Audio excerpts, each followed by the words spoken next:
These days இப்போ ரீசெண்டாக பார்த்தீங்கன்னா எல்லா பேரண்ட்டுக்கும் சரி டீச்சர்ஸ்க்கும் சரி ஒரு பெரிய டாஸ்க் அண்ட் சேலஞ்ச் அப்படின்னு பார்த்தோம்னா ஸ்க்ரீன் டைம்.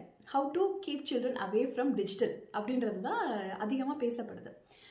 எந்த ஒரு இன்னோவேஷனுமே நம்மளுக்கு ஹார்ம்ஃபுல்லாக இருக்கும் அப்படின்னு நம்ம சொல்லவே முடியாது. Everything in which we have will have positive and negative side. அப்போ அதில் இருக்க பாசிட்டிவிட்டியை எப்படி யூட்டிலைஸ் பண்ணணும் அப்படின்றது தான் நம்ம வந்து தெரிஞ்சுக்கணும். தவிர ஒரு விஷயத்தை நம்மளுக்கு தெரியாதனால அது நோ அப்படின்னு சொல்கிறது கரெக்டா அப்படின்றது யோசிக்கணும். So through the digital nowadays children வந்து நிறைய லேர்ன் பண்ணுறாங்க. So age appropriate screen time இருக்குது. அந்த ஸ்க்ரீன் டைம்லேயே different types of screen time இருக்குது. அதாவது வந்து கைடட் லிசனிங் ஸ்க்ரீன் டைம் இருக்குது.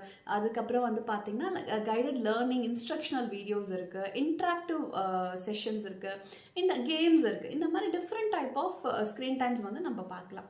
ஸோ இதில் நம்ம குழந்தைங்களுக்கு ஏஜ் அப்ராப்ரியேட்டாக நம்ம எதை வந்து அவங்களுக்கு கொடுக்கணும், ரைட்டான ஒரு ஸ்ட்ரக்சர்ட் கண்டென்ட், அவங்களுக்கு நாலேஜபிளான ஒரு கண்டென்ட் இருக்கா, அவங்களுக்கு ஹார்ம்ஃபுல்லாக இல்லாமல் இருக்கணும். ஸோ இந்த மாதிரி நம்ம ஸ்பெசிஃபிக்காக சூஸ் பண்ணி நம்ம சில்ட்ரனுக்கு நம்ம கைடடில் அந்த டிஜிட்டலை யூஸ் பண்ணுறப்போ they will be aware about using the digital. Also they will be learning lot of things through the digital.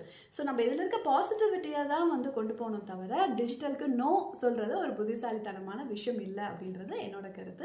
உங்களோட கருத்து இருந்தால் கண்டிப்பாக ஷேர் பண்ணுங்கள். Let's take forward for the benefits of the children.